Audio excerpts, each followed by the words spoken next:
Welcome to the NBA Coast to Coast podcast brought to you by TheLines.com. Coming to you from the West Coast, Josh Lander, joined by Nate Weitzer, but we're running a little differently here. If you saw the best bets, you know the format's changed up a little bit for today while Nate travels. We'll be going through Nate's bets, and then I'll jump in and give mine. Not quite as much opportunity for the back and forth, but hopefully you guys are getting something out of these plays. We've got player props in this episode. As mentioned, we've got best bets up in a separate one, so make sure you're subscribed to that page and give both those videos a like if you would. Let's go ahead and jump right into Nate's first play a prop here for Thursday. Yeah, so along with that Jazz pick and the over, I do like Lauri Markkanen to go over 28.5 points and rebounds. John Collins, Keontae George are both questionable, and there certainly would be a nice spike in opportunities if either sits. I think Keontae, while he has averaged 3 more a game, Lauri, without him, I think Keontae is doing a much better job of running that offense and setting him up. And so that could be a big deal because we're looking at Markkanen, a guy who just seems like he's done passing this year. He's like, all right, I know what we're doing. We're 7-21. Like, we're just out here to get our numbers and go home. I'm not part of an offensive system. I am the finisher after all. So he's now down to 6th on the team in passes per game and 8 in potential assists in 8 December games. But he is scoring a team high 0.4 points per touch on the second most touches, scoring 9 points per game off catch and shoot in general. So that's where we kind of don't mind if George is playing and looking to set him up. Either way, it's going to be a really good matchup against Portland. Portland is dead last in opponent's field goal percentage inside 5 feet. 71% is just abysmal, and that is the DeAndre Ayton factor that I mentioned in the best bet, why I like the Jazz to get their team total here, Markkanen to do a good job there. They're also dead last in opponent's field goal percentage and field goals made overall. And Markkanen not getting the line as much, but he is certainly getting it done in the paint. As I mentioned, it's in six versus the Blazers with the Jazz, 25.5 points per game on 50%. In the last 28 a game on 52.5% shooting. Also 10 boards per game. And the boards, the rebound chances aren't as high as Collins or Kessler. But if Collins sits, that would certainly be a huge spike for the rebounding department. And last time these teams played, when it was 141-99, again, just a really weird line that the Jazz are slight dogs here. Kessler had 28 rebound chances and grabbed 17 of those. So that's just like a huge outlier. He's a great rebounder. He's going to be in position, but for all those to funnel towards him, I think you get a few more bouncing on the other side to mark either way. And he does have the highest rebound chance percentage among those guys. So if he gets his opportunities, he's grabbing it. I think you could expect at least 7-8 boards. And he's been really reliable around 20 points every night. So if you want to just take the 20 points, 21.5, I believe is where the points prop is at. Go for it. But as we stand here with Collins and George both questionable, this is the way I would kind of combine them, hoping that one is out. But I think you're fine either way. Looking at my first bet, we're going over to that Orlando game against Miami, a little division rivalry.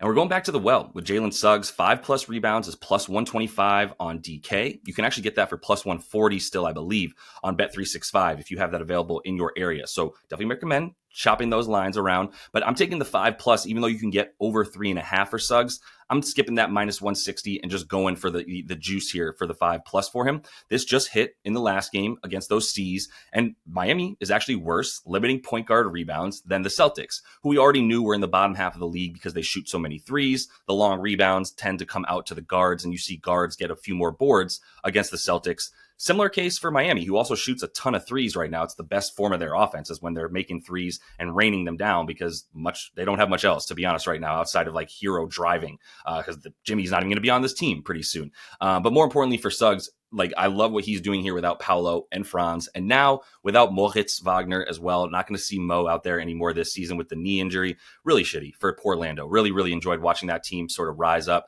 and now we're going to have to wait another year for them to look like they could have looked. We'll see what happens with Franz and Paolo, but more importantly for Jalen, don't like the points and assists. Didn't like them against Boston. Certainly don't like them against Miami either. And he went under on the PA in the last game.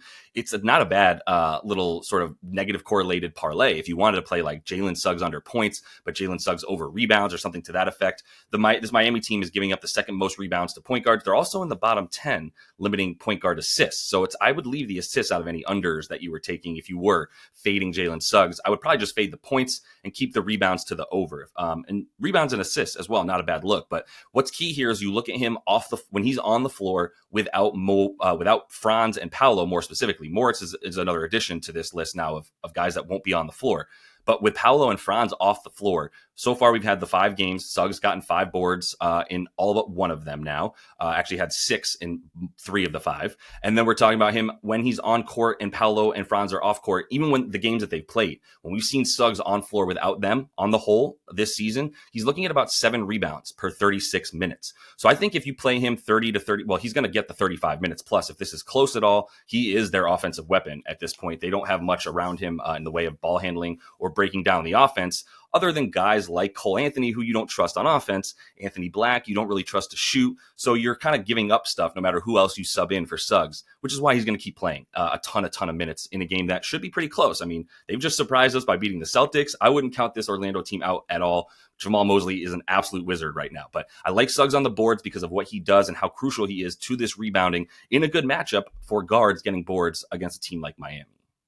And let me go under for Benedict Mathurin, under 22.5 PRA. It has now been bet down to. Last night, it was a bit of an outlier at DK at 23, whereas I think other books were down at 21 because he has not been that productive here in December as the Pacers have kind of turned this thing around. And part of that is Obi Toppin playing a lot more, getting more usage, 21% versus 16% in November, just being a better fit for what Halliburton, what they do when they're at their best, which is Halliburton penetrating, distributing, spraying out to shooters, willing shooters, and guys who can really attack off the dribble.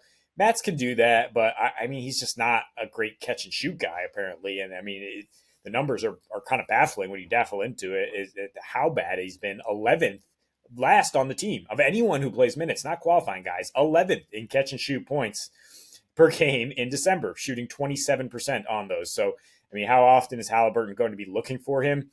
Not as much. Clearly, that's reflected in his numbers, where he's getting 11 points per game, 5 rebounds, and 2 assists in December on relatively modest usage, a slight tick below Obi Toppin, as I mentioned there. And I mean, that's what you need against OKC, is guys who can just pull or maybe attack a closeout, but they got to get OKC to respect the pull first, because OKC will dare you to shoot above the frake or wing threes. You know, they'll try to funnel certain threes and pack the paint and deny you from getting in there, which is what Mathurin does at his best. He's not a great, matchup for this OKC team. He actually had 15 points in his last matchup against them, 4 rebounds, 0 assists. And that was without Halliburton. So how many more potential assists are available to go around? He played 35 minutes in that game and started, and Siakam didn't go either. So much more usage, much more potential assists, still only looking at 19 PRA against OKC. OKC's defense is even better now. I know Caruso's not going to play, but they have plenty of guys to give Mathurin trouble. They're kind of on a mission since the NBA Cup, playing some great defense since then. And in general, allowing the fewest rebounds to shooting guards and 4th fewest points to shooting guards in their last 7 games. So that's where the matchup comes in, because they do kind of struggle to board up in general, but their wings are athletic enough with like Dort, J-Dub out there. Like they're not giving up that many easy boards to a shooting guard. So like Mathurin under. And the last thing I'll throw out is a lean. I'm probably pretty sure Josh is going to go for this too as we record separate segments. But Jalen Johnson, you got to give him a look against the Bulls with the 242.5 total. I would go rebounds and assists, 16.5.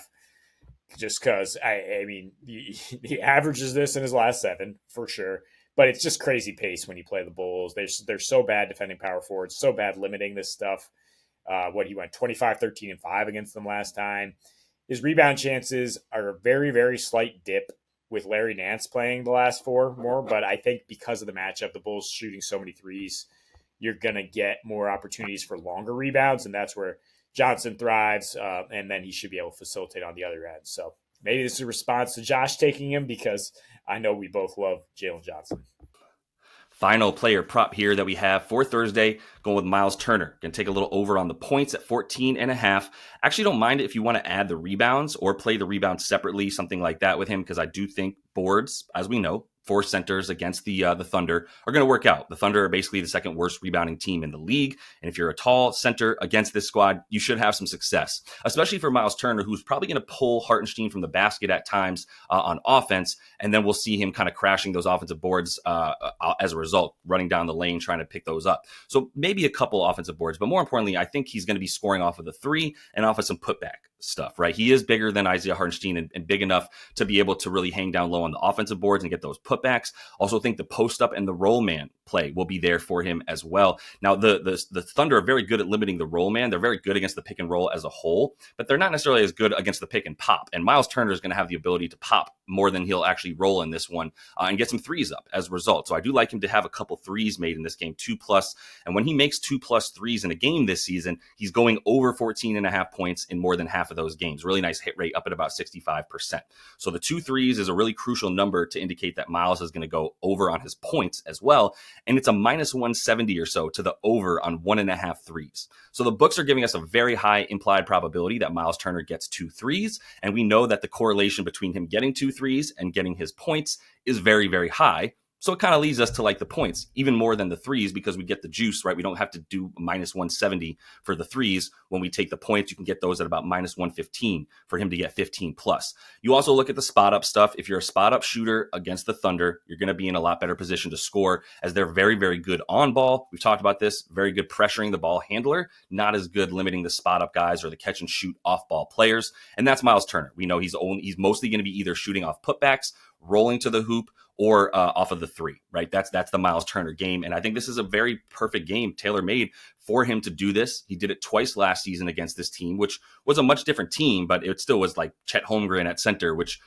a good defender one-on-one, but for someone like Miles Turner, way bigger than him, he still had his way. I think he's going to not necessarily have his way against Isaiah. I think he's just the tailor-made type of player to get his points against OKC in a game that I took the over in the best bet. So I do think there's going to be a good amount of scoring in this one, but that is all the time we have for you in player props. Definitely make sure to subscribe to that page. Continue to follow along with us. Check out the best bets we have up in a separate episode. Until we see you next, happy betting.